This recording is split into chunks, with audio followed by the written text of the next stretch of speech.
चुनाव आयोग ने 16 अगस्त को हरियाणा और जम्मू कश्मीर में विधानसभा चुनाव कराने का ऐलान किया, लेकिन महाराष्ट्र को लेकर साफ कर दिया कि इसमें अभी वक्त है। जबकि 5 साल पहले 2019 में हरियाणा और महाराष्ट्र विधानसभा चुनाव साथ साथ कराए गए थे।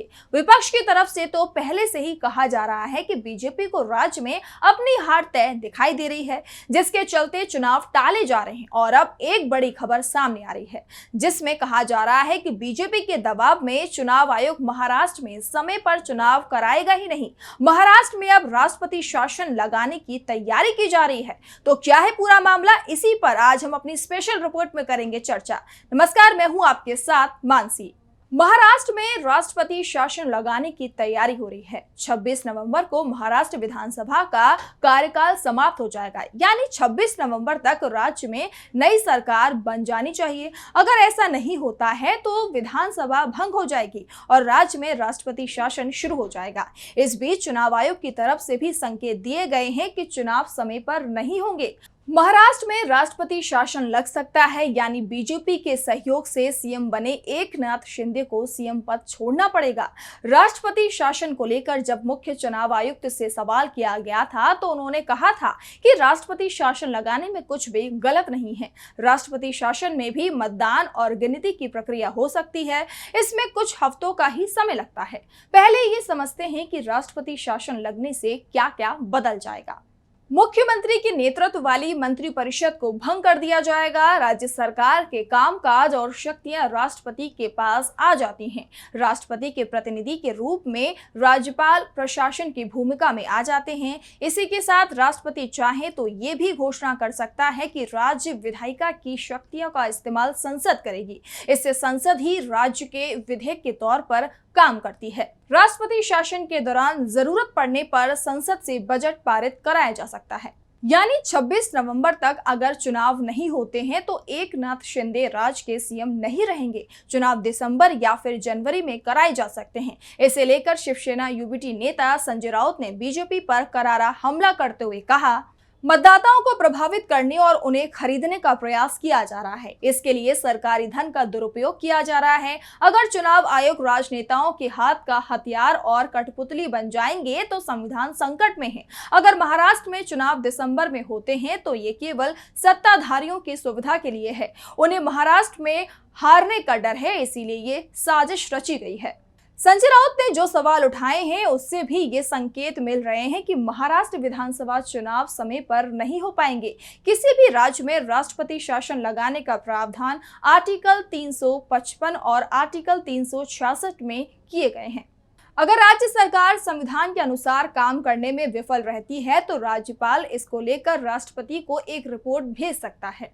राज्यपाल की सिफारिश को जब कैबिनेट की सहमति मिल जाती है तो किसी राज्य में राष्ट्रपति शासन लग सकता है। जरूरी नहीं है कि राष्ट्रपति शासन हमेशा कानून व्यवस्था बिगड़ने पर ही लागू होता है। जब राज्य में किसी भी दल के पास बहुमत ना हो और गठबंधन की सरकार भी ना चल पा रही हो तो ऐसी स्थिति में भी राज्यपाल राष्ट्रपति शासन लगाने की सिफारिश कर सकता है। अनुच्छेद 355 कहता है कि केंद्र सरकार को राज्यों और बाहरी आक्रमण और आंतरिक अशांति से बचाना चाहिए। केंद्र सरकार को सुनिश्चित करना चाहिए कि राज्य सरकारें संविधान के अनुसार चल रही हैं और 356 में राष्ट्रपति को ये शक्ति दी हुई है कि वो राज्य में संवैधानिक तंत्र के विफल होने पर राज्य सरकार की शक्तियों को अपने अधीन ले सकता है। महाराष्ट्र में अगर राष्ट्रपति शासन लगता है तो चुनाव राष्ट्रपति शासन में ही होंगे, ये भी साफ है। ऐसे में सवाल उठ रहे हैं कि क्या मोदी सरकार महाराष्ट्र में लंबे समय तक राष्ट्रपति शासन लगाए रखेगी।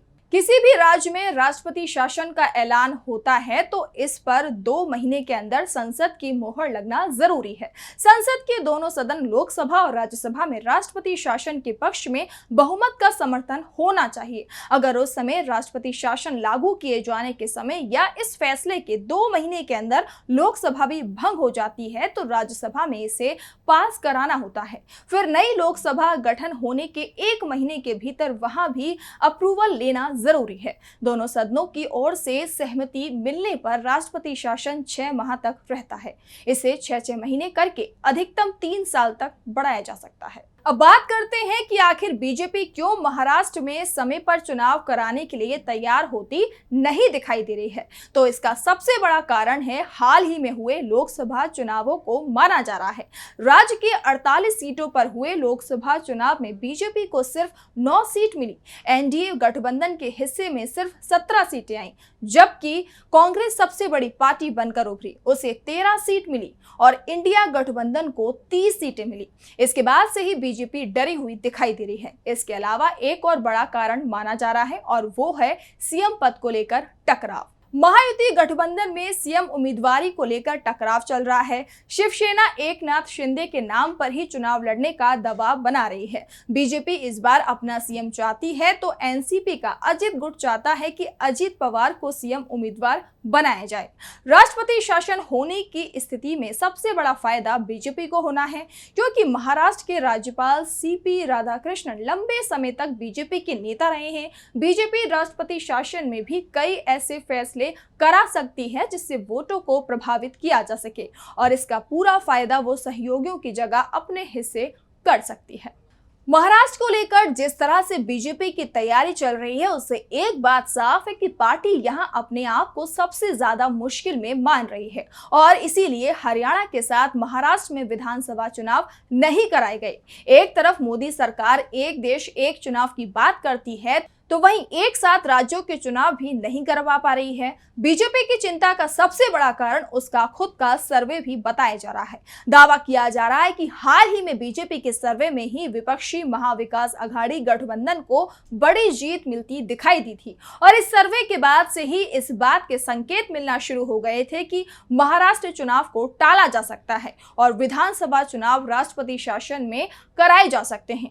अगर ऐसा होता है तो ये दाव बीजेपी पर उल्टा भी पड़ सकता है, क्योंकि विपक्ष राष्ट्रपति शासन के मुद्दे पर बीजेपी को घेर सकता है। यानी महाराष्ट्र के मामले को लेकर अब बीजेपी बहुत बुरी स्थिति में फंसती हुई दिखाई दे रही है। तो दूसरी तरफ विपक्षी महागठबंधन महाविकास अघाड़ी की तरफ से लगातार पूरे राज्य में प्रचार तेज कर रहा है। फिलहाल गेंद केंद्र सरकार और चुनाव आयोग के पाले में है। वैसे चुनाव आयोग केंद्र के अधीन काम नहीं करता है, लेकिन पिछले कुछ सालों से जिस तरह से चुनाव आयोग सवालों के घेरे में है, उस पर आरोप लगाए जाते रहे हैं कि वो केंद्र के इशारे या फिर कहें केंद्र के दबाव में काम कर रहा है। फिलहाल देश की नजरें इस समय हरियाणा और जम्मू कश्मीर के विधानसभा चुनाव पर है, जहां सितंबर और अक्टूबर में वोटिंग होनी है और 4 अक्टूबर को चुनाव परिणाम सामने आएंगे। ऐसे में जम्मू कश्मीर और हरियाणा विधानसभा चुनाव के परिणाम जारी करने के कुछ ही दिनों में अगर चुनाव आयोग ने महाराष्ट्र में विधानसभा चुनाव का ऐलान नहीं किया तो ये साफ हो जाएगा कि राज्य में राष्ट्रपति शासन लगाया जाएगा। आपको क्या लगता है, हमें कमेंट बॉक्स में जरूर बताएं।